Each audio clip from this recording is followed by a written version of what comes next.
ZB9 news కి స్వాగతం.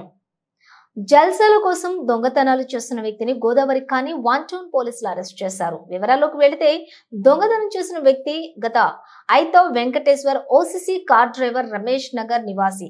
గోదావరి కాని ఏరియాలో అవసరం ఉన్న వారికి కారు నడుపుకుంటూ వచ్చిన డబ్బులతోటి జల్సాలు చేస్తూ త్రాగుడికి అలవాటు పడి డబ్బుల కోసం ఇతరుల దగ్గర అప్పులు చేస్తూ ఉండేవాడు. ఆ అప్పులు తీర్చడం కోసం దొంగతనాలు చేస్తూ ఉండేవాడు. ద్వారకా నగర్ కు చెందిన చిలకలపల్లి రమేష్ సింగరేణి ఉద్యోగి.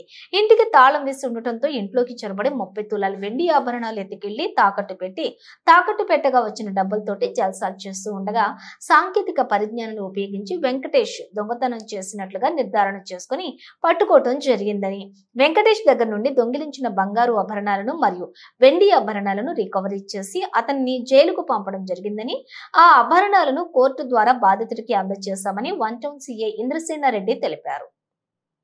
ఈ కేసును ఛేదించడంలో చాకచక్యంగా వ్యవహరించిన SI Bhoomesh, constable crime team అలాగే శ్రీనివాస్, వెంకటేష్ లను అభినందించారు. 2-3 కేసులలో ఇన్వాల్వ్ అయి ఉన్నాడు. ఇతని మీద ఒక హిస్టరీ షీట్ కూడా ఓపెన్ అయి ఉన్నది. ఇతను తాళం వేసిన ఇండ్లను బేస్ చేసుకొని వాళ్ళు అక్కడ రెక్కి నిర్వహించి ఆ తర్వాత నైట్ టైంలో దొంగతనం చేయడం ఇతని మోడస్ ఆపరెండి.